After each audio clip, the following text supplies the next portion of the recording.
In the year of our Lord 1347, the sombre dusk fell over the horizon, painting the sky in a hue of melancholy twilight. Guillaume, a solitary and dedicated plague doctor, donned his eerie avian mask of leather and beak, filled with aromatic herbs that ostensibly protected him from the miasma believed to carry death. This mask was his armor against the plague, a relentless adversary that whispered doom into the ear of humanity across Europe's tear-soaked lands. His journey commenced in Marseille, a once bustling port now shrouded in mourning veils.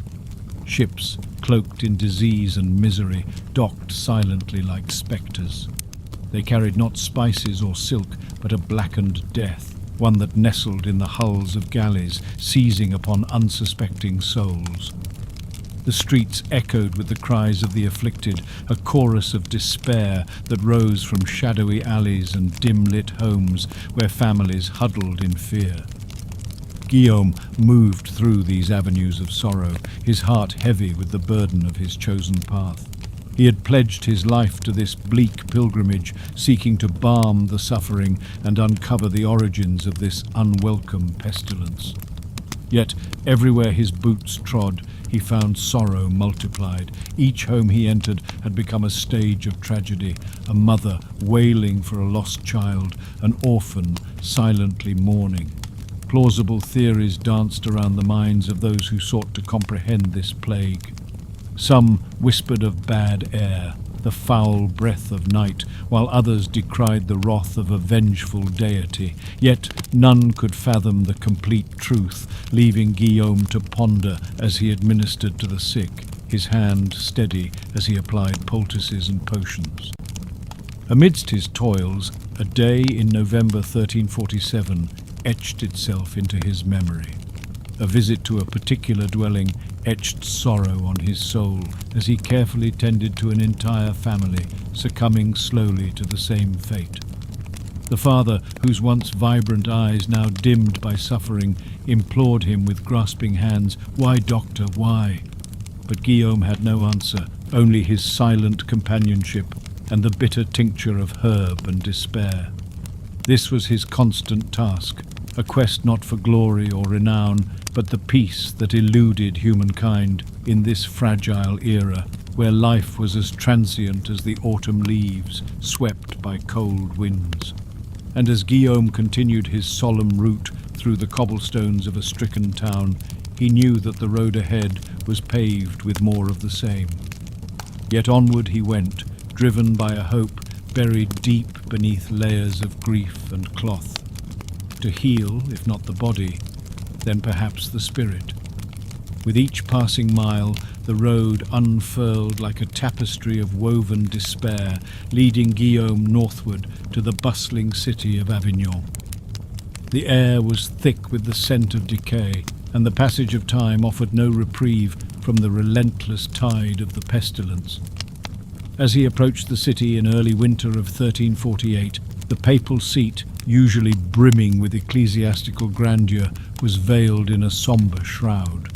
The plague had burrowed deeply into the city's heart, respecting neither status nor sanctity, claiming clerics and commoners alike. In the cloisters, monks chanted the liturgy of the dead, their voices thin and reedy, echoing across the marbled halls with a desperation born of witnessing the ineffable wrath cast upon their flock. Guillaume sought audience with the scholars of the Pontifical College, hoping their learned discourses might offer some illumination in this dark hour. He sat amidst the dim glow of candlelight, listening to their discussions of celestial purgings and the punishments of divine judgment. They debated the alignment of stars and planets, positing that their sinister conjunction had perhaps called forth this scourge to cleanse the world of its sin. But it was a visit to the bustling pier-side markets that etched another tale of tragedy upon his heart. There, families living on the edge of despair sold their meagre belongings to fund desperate flights from the city, clutching talismans and charms as they fled. It was in these moments that Guillaume saw clearly the human face of the epidemic, the raw fear etched into every line of their faces, every hurried pace echoing with the chime of alarm. Amongst this sea of fleeing humanity, Guillaume met a young woman named Elodie, who had been left to fend for her younger siblings after both parents succumbed to the disease. Her hands trembled as she recounted her plight, her eyes a mixture of defiance and tears. It was these small acts of resistance and love in the face of absolute despair that fortified Guillaume's resolve. He offered what solace he could, a meagre ration of herbs and whispered prayers, a promise of return should he discover any remedy in his journey ahead. In Avignon, a notable event occurred: the Mass. Burials. The overflowing cemetery dictated a grim necessity, forcing the officials to consecrate new grounds beyond the city walls, where trenches were dug and filled with those who had succumbed. This spectacle, both deeply troubling and a poignant reminder of mortality, further fueled Guillaume's determination. The city's sorrowful dirge lingered in his ears as he departed, his steps carrying the weight of countless stories of loss. Yet it was also here in Avignon that Guillaume glimpsed the resilience of the human spirit amidst the shadows of death. Thus, fortified by duty and the indomitable spirit he witnessed, he pressed onward, his journey far from complete, with the ever-elusive answers still at large somewhere on the horizons of his travels. Guillaume's route turned eastward towards the Alpine foothills, the biting winter winds a relentless companion. His destination was the city of Geneva, which in 1349 became a critical point of transit for those displaced by the wave of death sweeping across the land. The city, nestled beside a still lake framed by stark mountains, exuded an air of unease masked by serene beauty.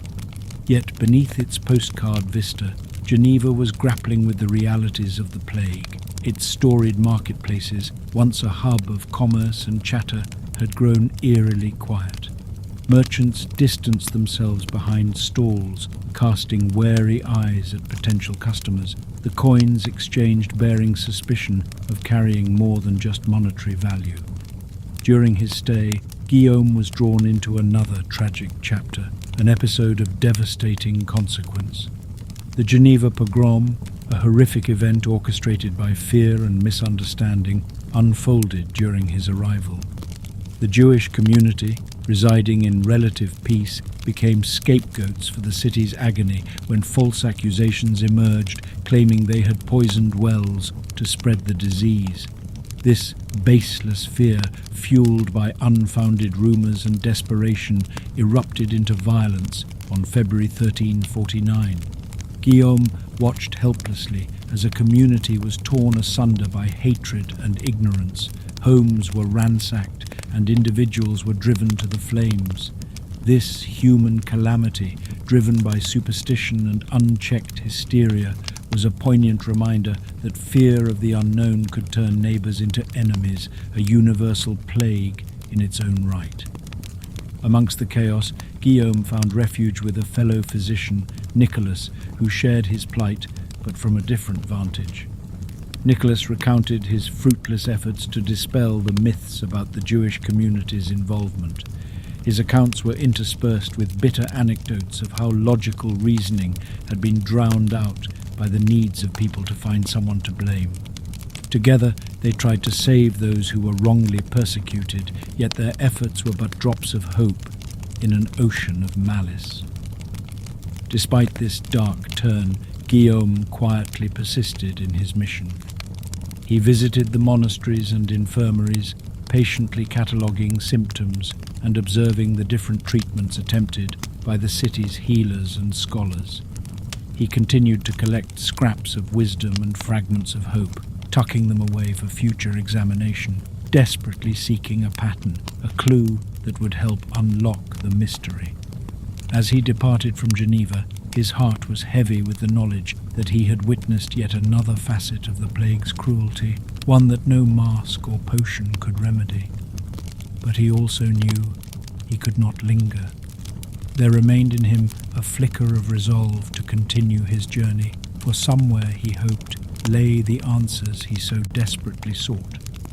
With quiet determination, Guillaume pushed onward through the icy breath of the Alps, his path leading further into lands ailing and aching for redemption.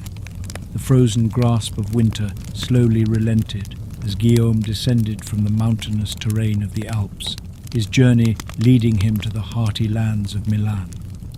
The year was 1349, and the city was an embodiment of stoic resilience. Under the astute governance of the Visconti family, Milan had adopted stringent preemptive measures against the plague, closing its gates and isolating the ill, a departure from the approaches seen in other cities along Guillaume's path. Here, amidst the stone bastions, Guillaume found an environment where disease had not yet gained the upper hand. The streets, while quieter than their usual vibrant tapestry of life and activity, still thrummed with a muted energy. Milan's restrictive policies had thus far shielded it from the widespread devastation witnessed in other regions. Guillaume's arrival in Milan coincided with a crucial period of reflection upon his travels.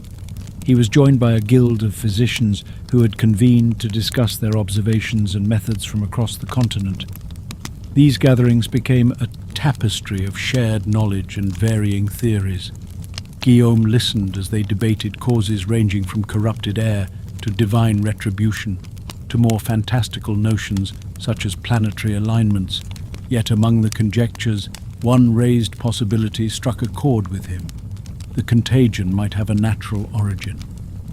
Within the fortress-like confines of a converted hospital, Guillaume joined his fellow medics in pioneering what was for its time an extraordinary practice, quarantine. He observed as the city instituted rigorous checks on travellers, enforced several days' isolation for newcomers, and implemented meticulous disinfection of goods. It was a testament to mankind's resilience and adaptability in the face of disaster. Amid the staunchly pragmatic atmosphere of Milan, Guillaume befriended a local herbalist named Donata.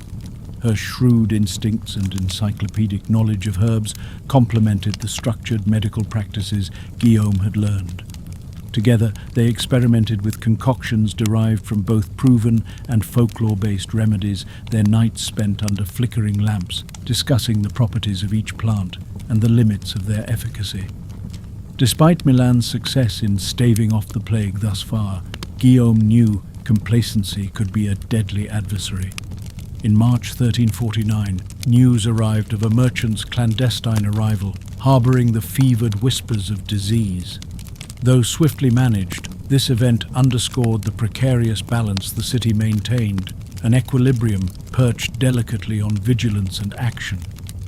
As spring emerged, bringing with it the hopeful promise of renewal, Guillaume prepared to take his leave. He carried with him the lessons of Milan, inscribed in his mind as meticulously as scripture, valuable knowledge to be shared in the places he ventured next.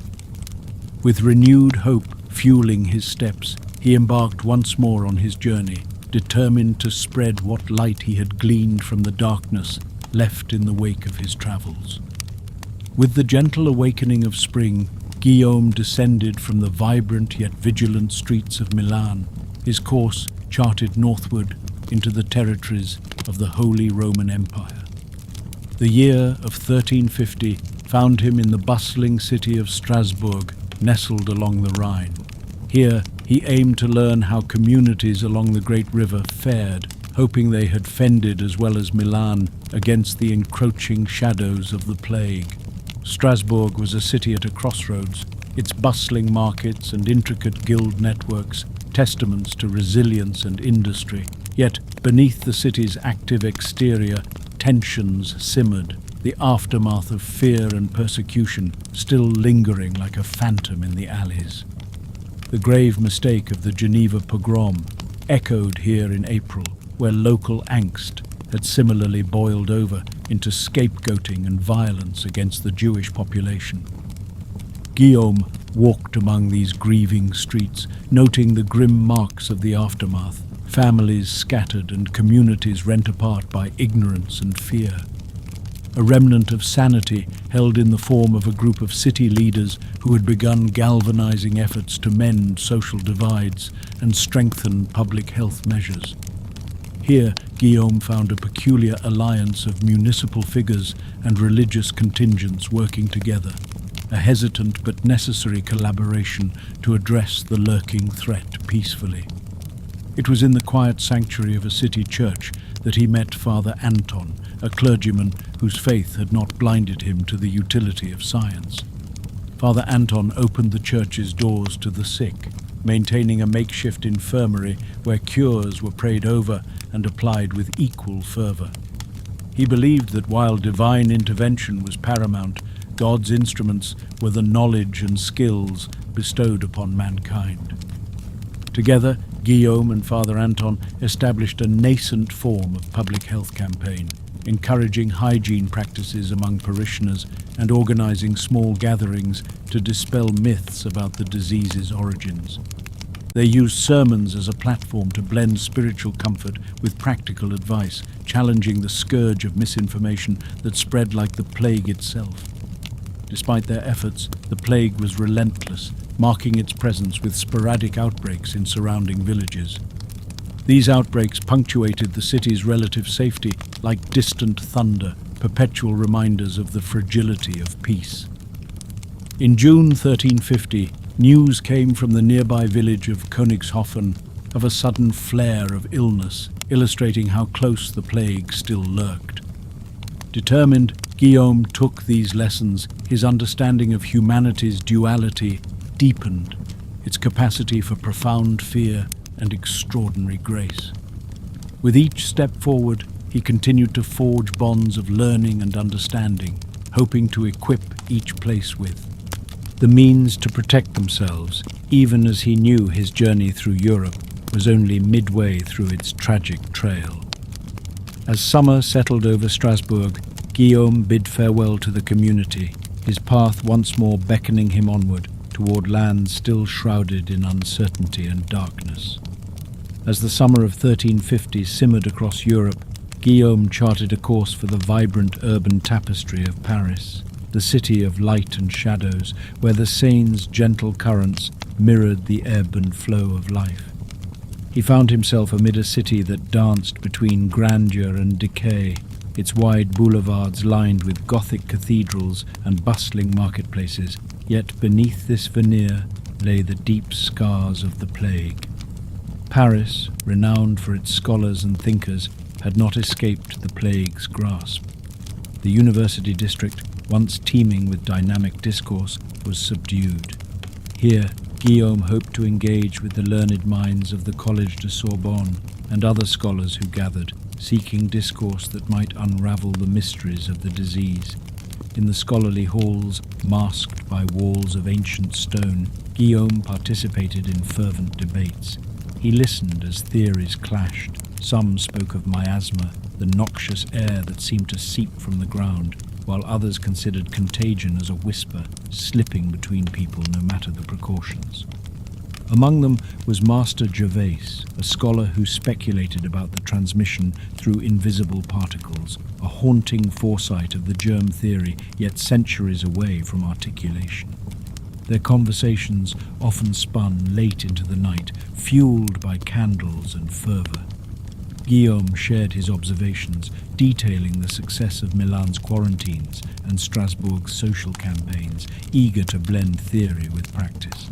Yet amidst these scientific exchanges, Guillaume witnessed firsthand the daily realities outside the scholarly enclave, a city grappling with sorrow and the struggle for normalcy amidst uncertainty. One sight echoed with tragic poignancy, the cemetery of the innocents. Paris had transformed this hallowed ground into mass burial layers where bodies were interred in haste to keep pace with death's relentless tally. It was amongst these sombre rows that Guillaume encountered a gravedigger named Michel, a pragmatic soul whose heart was weary with the endless task, yet committed to offering dignity to those the world had forsaken. Michel's stories were filled with an unvarnished truth, tales of families shattered, livelihoods lost, lives snuffed out with little warning. Through him, Guillaume saw the human face of the plague, a pale reflection of resilience amidst despair. This drove Guillaume to continue his unyielding quest, galvanized by the resolve to convey these stories, these warnings, to each new soul he encountered. By the autumn of 1350, as the golden leaves began to fall and the Seine mirrored the shifting skyscape, Guillaume prepared to depart. His time in Paris had adorned him with knowledge and deepened his empathy, and it was with a renewed sense of purpose that he left the city, bound for the next chapter in his interminable journey, a quest as much of healing as of hope, one step closer to comprehending the endless shadow of the plague that loomed across Europe. Departing from the imposing yet melancholic skyline of Paris, Guillaume's path turned toward the sea, leading him to the port city of Calais. In the waning months of 1350, this key trading hub along the English Channel was a fulcrum of economic and cultural exchange, its docks thrumming with the lifeblood of maritime commerce. Calais, freshly seized by the English after the protracted siege during the 100 Years' War, was a city on the cusp of reinvention. Now under English control, its streets simmered with subdued tension between conqueror and local populace, layered atop the persistent threat of disease. This potpourri of political rigidity and survival made Calais a singular place in Guillaume's eyes, a microcosm of continental strife mirrored by the fight against the plague. The city operated under a veneer of normalcy.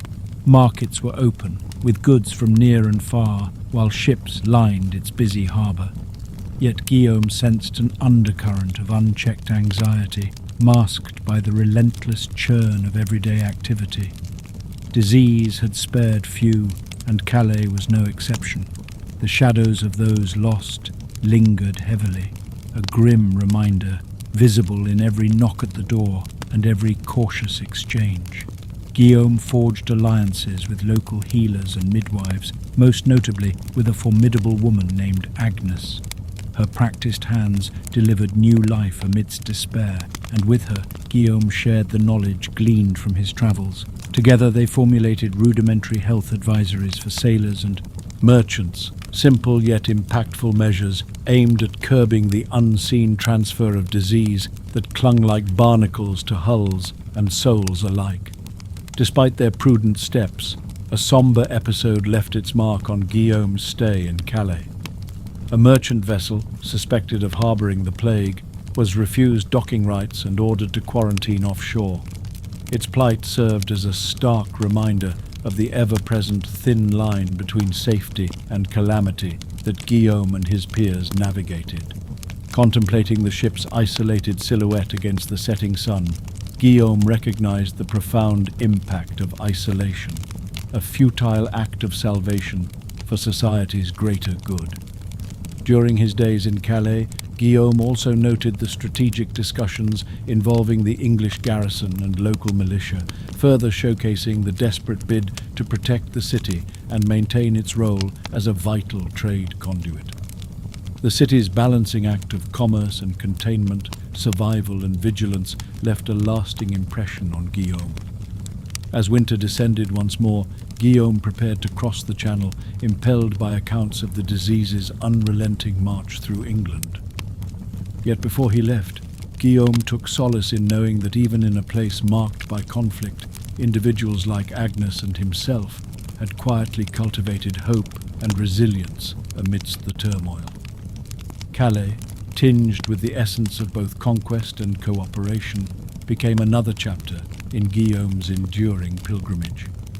With a heart mended by fragile alliances and bolstered by an unyielding spirit, he boarded a vessel bound for the English coast, the echoes of Calais whispering into the horizon. Braving the icy breezes of the English Channel, Guillaume stepped ashore onto England's rocky coast as the new year of 1351 dawned. He found himself in the city of Dover, a place that embodied resilience against the relentless tides of both water and war. Dover, a gateway to the English heartland, had become simultaneously a passage for merchants and a bulwark against the advancing plague. Upon his arrival, Guillaume was struck by the stark contrast between Dover's picturesque cliffs and the palpable sense of unease that lingered beneath the surface. The city, like so many others, bore witness to the plague's capricious nature, yet it also stood fortified by the regal authority of Edward III, whose decrees mandated stringent measures to curb the disease's relentless pace. Guillaume soon formed a pivotal relationship with a local barber surgeon, Thomas.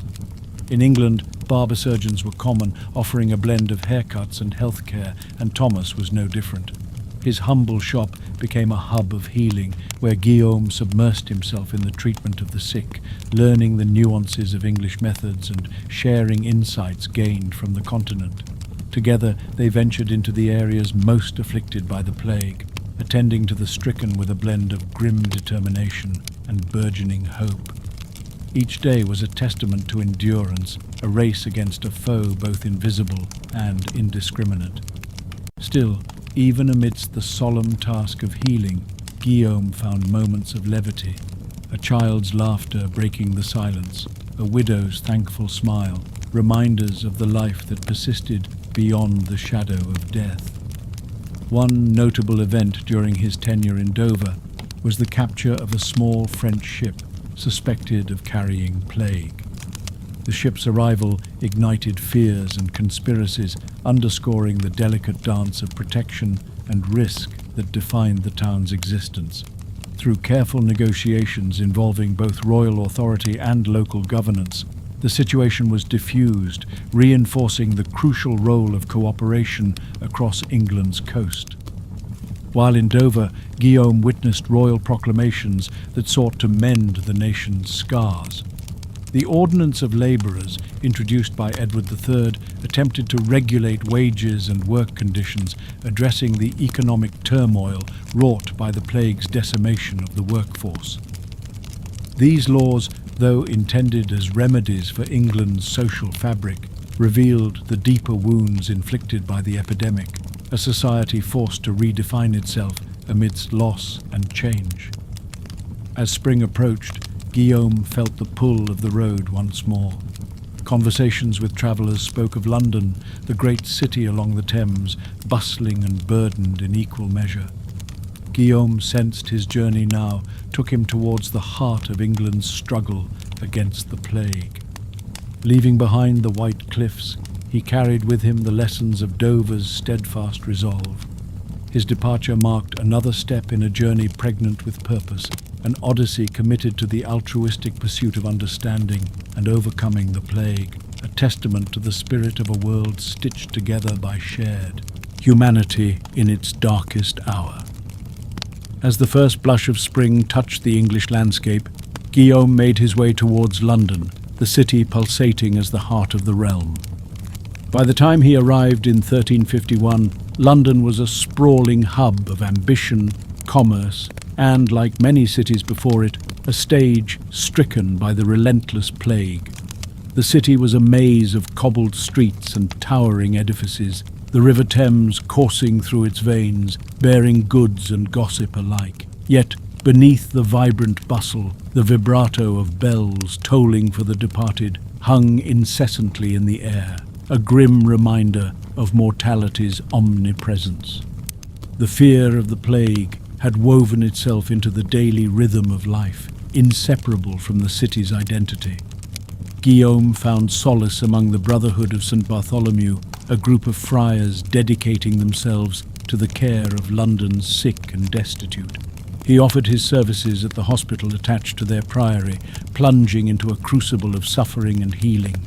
The sacred duty to care for the afflicted anchored him amid the city's tumult, and here he met Father Anselm, a friar whose pragmatic compassion left an indelible mark. Together they traversed London's poorest quarters, their hands carrying hope and balm, their hearts steeled against the sights that awaited them. Plague pits, morose repositories of human tragedy, lay scattered around the city's perimeter. The epidemic had forced London citizens to seek solace in faith, and yet it was clear to Guillaume that earthly solutions were equally craved. Within the priory, discussions frequently veered towards the cryptic nature of the disease. Father Anselm and Guillaume debated the balance of humours, a prevailing medical theory of the time. This led to experiments with dietary and herbal remedies, each whispered prayer as much science as they understood, probing the fine line between faith and despair. A poignant episode during his London sojourn was the great pestilence's toll on the city's rich civic life. The famous St. Bartholomew's Fair, the annual extravaganza of merchants and merriment, was cancelled in deference to safety. This act represented a surrender to the plague's inexorable influence, alongside countless empty homes and shuttered businesses, changing the city's social and economic landscape. As the days wore on, Guillaume saw how the plague had redefined work and life in London.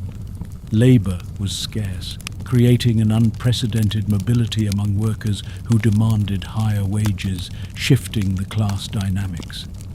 This ripple of change, seasoned with opportunity amidst disaster, was both a testament to human resilience and an acknowledgement of how deeply the plague had altered the societal fabric. By the summer of 1351, Guillaume knew his journey must continue. Conversations with travellers spoke of distant cities, each harbouring their own stories of survival and grief. His quest, though increasingly weary, was underscored by the knowledge that his role as observer and healer was more critical than ever. As Guillaume turned from the city that had opened its complex heart to him, London's silhouette against the skyline served as both a symbol of endurance and a beacon for reform. His heart was buoyed by the collective strength of those he met, the small victories lightening his path as he ventured forth. It was toward new horizons that he now journeyed, dedicated to untangling the threads of life and loss woven by the unyielding tide of the plague. Leaving behind the dense tapestry of life and loss in London, Guillaume journeyed northward, seeking respite and reflection amidst the verdant landscapes of England's countryside. Summer was giving way to autumn in 1351, when he found himself traversing the rolling hills and dense woodlands, heading towards the university town of Oxford, a sanctuary of scholarship amidst a world in turmoil. In Oxford, the scholarly halls carried an air both reverent and resolute. Here, knowledge was pursued with a fervour heightened by the spectre of mortality. Scholars, cloistered in their academic enclaves, debated philosophical and theological implications of the plague, attempting to reconcile human suffering with divine will. Guillaume eagerly joined these discussions, seeking to blend his practical experience with academic inquiry. Among the hallowed halls of the university, Guillaume found a kindred spirit in Professor Elspeth, a woman of sharp intellect and kind demeanour, whose interest lay in bridging medicine and natural philosophy. Their conversations often spiraled into the night, balancing the scales between practical remedies and theoretical musings. She introduced Guillaume to the ancient texts of Galen and Avicenna, adding layers to his understanding of disease and health. Together, they assembled a compendium of their learnings, a manuscript aimed at distilling therapeutic practices from across Europe. Their collaboration birthed a precious repository of knowledge meant to guide future generations, grounded in the hope that understanding could dispel fear and superstition. It was during his stay in Oxford that a significant gathering occurred, the first post-epidemic convening of the English Parliament in 1351. Called upon by the Crown, these deliberations sought to address the societal upheavals caused by the plague. Topics ranged from labour shortages and wage controls to the influences shaping England's evolving social fabric. These discussions echoed the profound impact of the plague upon both governance and everyday life, a point not lost on Guillaume and his scholarly peers. Meanwhile, the tales whispered among the townsfolk spoke of varying fortunes.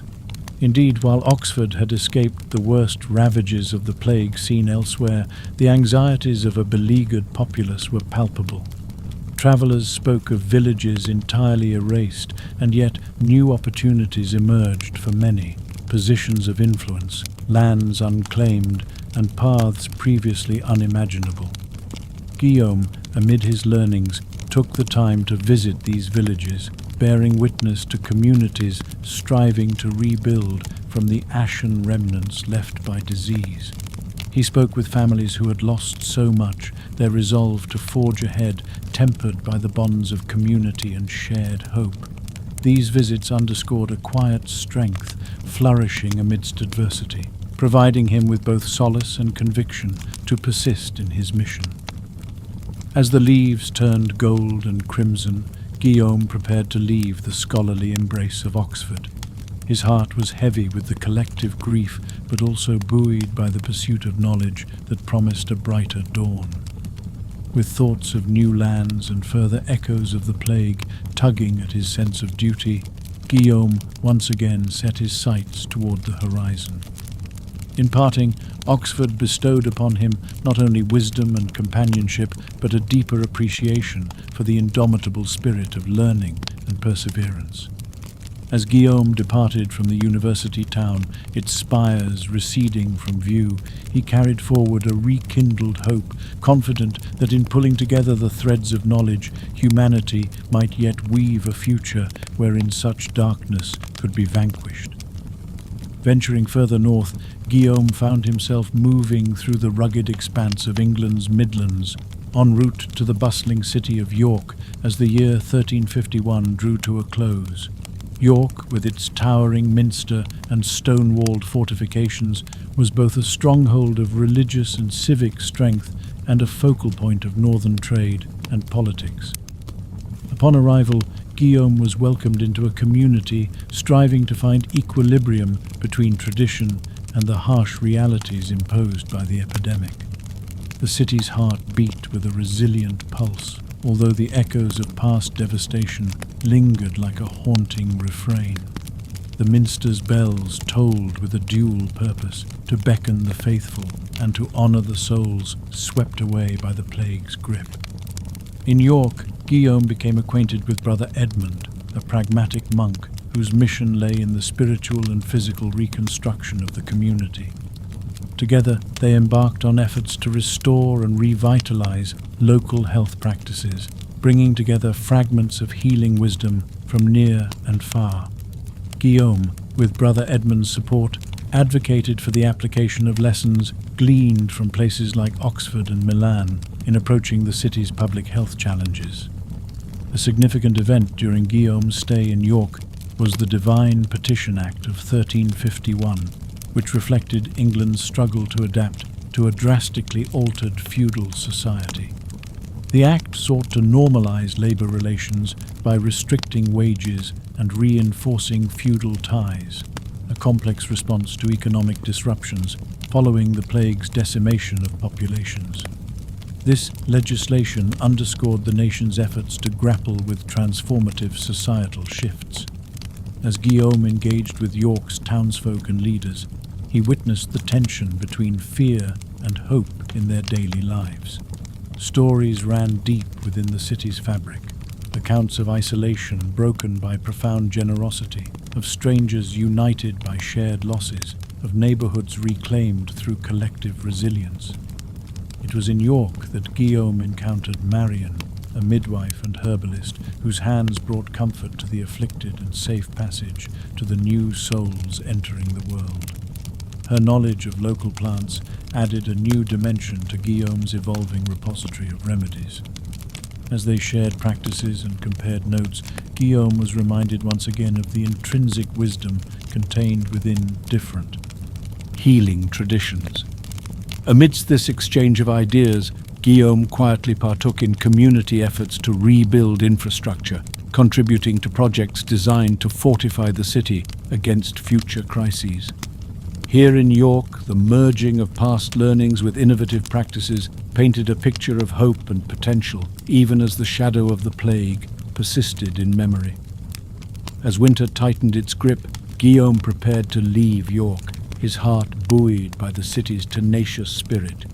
The friendships and knowledge he gathered here became vital threads in the tapestry of his long journey. His mission remained clear: to connect and learn from the landscapes he traversed, sowing seeds of insight that might shield future generations from such profound loss. With York fading into the backdrop of frosty countryside, Guillaume ventured onward through the kingdom, the call of distant lands and stories of resilience urging him forward. His journey, though marked by sorrow, was also a testament to the enduring strength of humanity, each step a nod toward the possibility of salvation through solidarity and knowledge. Leaving behind the fortified charms of York, Guillaume's path wound further north into Scotland, a land rich with its own vibrant history and enduring spirit. By the onset of 1352, he found himself in the ancient city of Edinburgh, perched upon rocky crags overlooking the sea.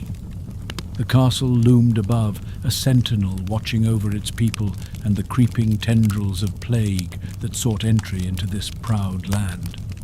Scotland's approach to the pestilence mirrored its rugged landscape, steely and resolute. The Scots, fiercely independent, had been spared the early onslaughts of the plague, thanks in part to their geographical isolation and stringent measures.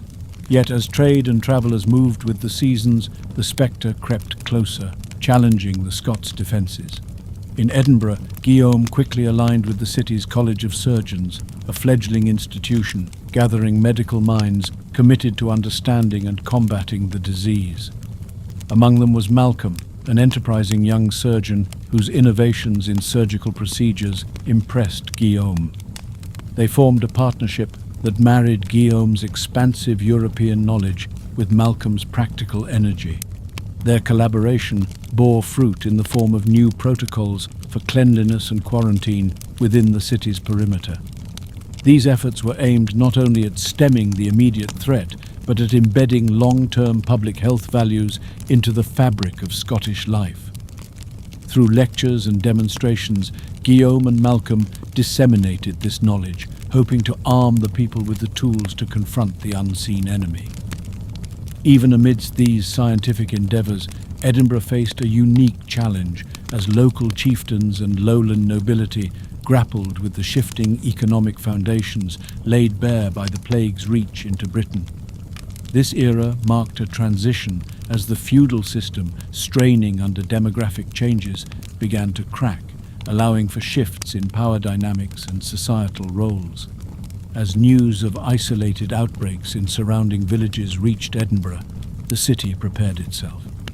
Guillaume participated in planning sessions that emphasized the sharing of resources and knowledge, advocating for a network of care that transcended town and regional borders, a lesson learned from his traverses across Europe. In this resolute city, he also found stories of cultural resilience. Clans bound together by heritage and kinship drew upon their deep-rooted traditions to offer solace and stability. The weaving of history and modernity, of warrior pasts and healing futures, lent strength to a people well versed in the art of survival. As winter lifted its veil to reveal the burgeoning spring of 1352, Guillaume prepared to leave Edinburgh. He departed with a newfound respect for the Scots' tenacity, carrying forward their blend of bravery and innovation as integral elements of his ongoing mission. His journey continued, and as Scotland's green hills receded into memory, Guillaume moved with renewed vigour. The road ahead was uncertain, yet illuminated by the bonds and knowledge cultivated along the way. Wherever the plague cast its shadow, Guillaume's unwavering resolve served as a beacon of hope, stitching together the resilience of a continent marked by both tremendous loss and the promise of rebirth. Guillaume's journey from Edinburgh led him back across the English border, where he travelled westward into the mountainous realms of Wales. As the year 1352 waned, he found himself amidst the rugged beauty of the Welsh landscape, a place where ancient traditions and the natural rhythm of the land held sway over the hearts of its people. In Wales, the plague had not spread as rapidly, partially shielded by its geography and dispersed communities. The Welsh, stewards of a land where oral history and communal bonds were stitched tightly into the fabric of daily life, approached the looming spectre with a mixture of caution and indomitable spirit. Their connection to the land and each other offered a different kind of resistance, one steeped in the strength of unity and shared heritage. Upon his arrival in Cardiff, Guillaume encountered a society woven together by bardic traditions and communal resilience. It was here, amidst the low stone buildings and verdant hills, that he met Cerys, a wise woman entrusted with the health and healing of her community. She embodied the synthesis of ancient Celtic medical lore and the pragmatic realities of living in an often harsh environment. Cerys and Guillaume quickly established a rapport, combining their expertise to tackle the subtle encroachments of disease. Cerys shared her deep knowledge of local herbs and poultices, blending them with Guillaume's broader understanding of European medicinal practices. Together, they educated the people of Cardiff and its surrounding villages, emphasizing hygiene, isolation where necessary, and the power of community vigilance. A key event during Guillaume's stay was a gathering of local chieftains and community leaders convened to discuss how best to protect their people. This meeting, known as the Great Council of Wales in 1352, served as a forum to unify efforts against the external threats the plague posed. Despite regional differences, there was a collective resolve to fortify Wales through mutual cooperation and shared wisdom. Throughout his travels in Wales, Guillaume marvelled at the resilience and courage that defined Welsh life. He listened to tales sung by bards, stories of warriors and heroes intertwined with current narratives of survival and hope. These stories, timeless in their message of enduring strength, fortified the hearts of those who faced the slow but persistent threat of the plague. As the winter of 1352 settled, cloaking the mountains in silence and snow, Guillaume made preparations to leave.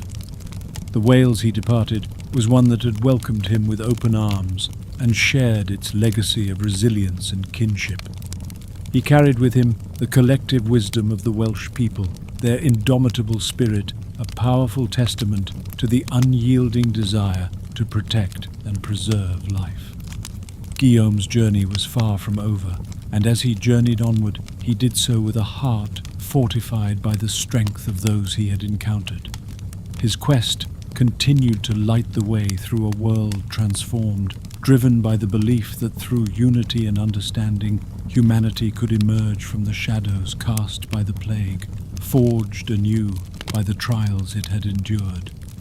From the mountain-clad valleys of Wales, Guillaume travelled south to the Cornish coast, his journey guided by the whisper of waves and the scent of salt and heather as the year 1353 dawned.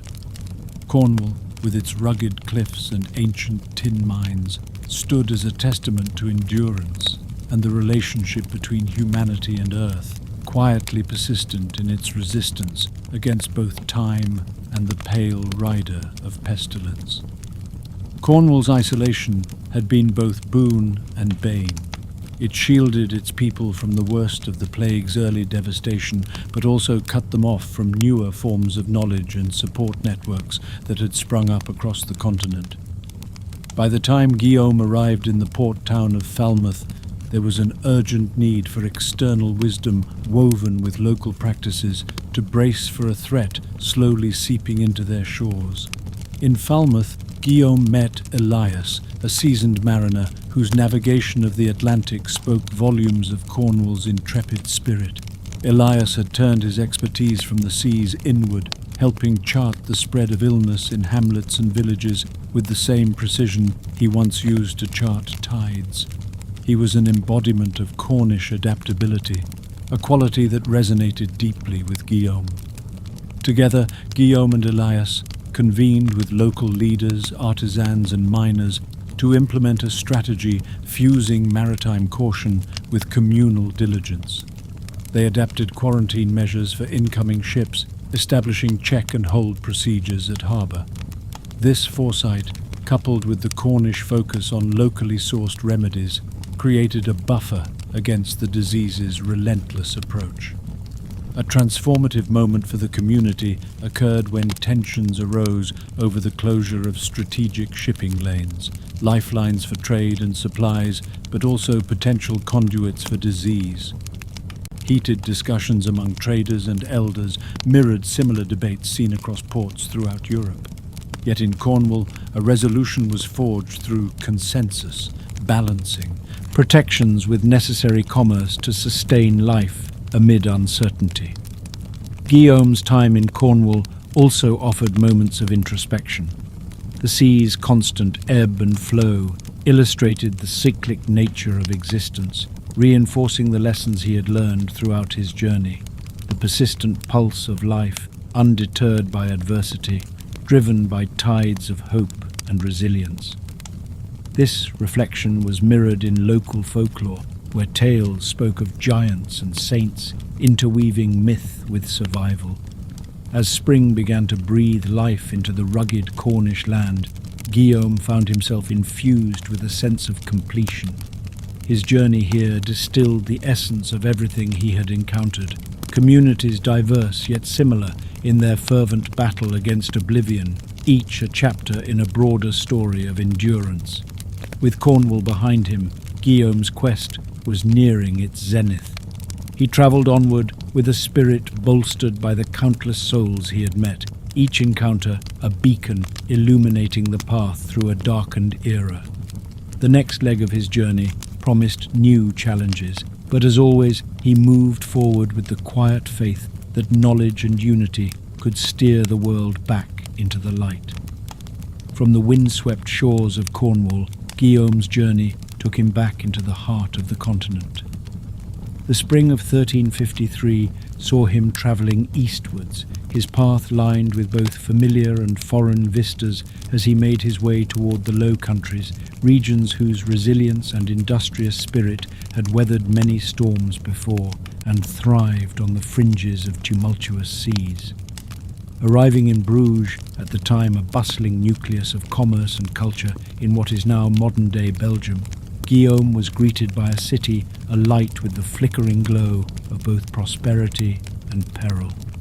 Bruges served as a crossroad of trade routes, its canals bustling with a mix of goods and people, both potential carriers of plague. The city was keenly aware of its precarious position as a gateway for both thriving commerce and shadowy threats. In this mercantile heartland, Guillaume encountered a diverse confluence of minds, traders, artists and philosophers, all coalescing in a dance of innovation and tradition. It was during his exploration of Bruges that he met Marieke, a skilled artisan whose tapestries depicted scenes of human triumph and trial, weaving stories into life. Her intricate work inspired Guillaume, symbolizing the enduring narrative of survival and adaptation amidst adversity.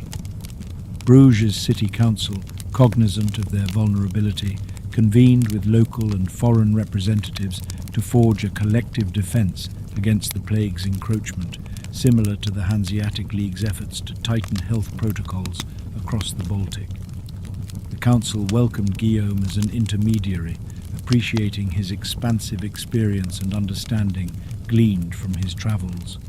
Together with local healers and civic leaders, Guillaume aided in structuring comprehensive health measures. They implemented meticulous regulations overseeing the trading vessels, establishing buffer zones and designated inspection areas around the canals. Communication networks were enhanced to keep the townsfolk informed, a crucial step in combating both disease and the fear it bred. A poignant moment during Guillaume's time in Bruges was the creation of a commemorative tapestry commissioned to capture not just the hardships but the resilience born out of the plague years. It was a piece that told the story of unity, a vivid tableau of diverse communities standing together against a common, unseen adversary. Guillaume saw his journey reflected in the tapestry's threads, each thread a place, a people, an unfolding tapestry of human spirit. As summer unfurled its warm embrace over Bruges, Guillaume prepared to continue his journey once more, yet with a sense that his life's path had now woven into the broader fabric of European resilience. He departed Bruges with a heart full of stories and insights, knowing that while he had come seeking answers, he had discovered something far greater, a testament to the strength and solidarity of the human race. His travels, once driven by a singular purpose of vanquishing the plague, had instead unveiled the timeless truth that while disease could fracture, it could also forge connections and kindle the fires of communal strength. With the shadows of his travels elongating behind him, Guillaume moved towards his next horizon, his spirit emboldened by the shared humanity reflected in every face, in every place he had passed through.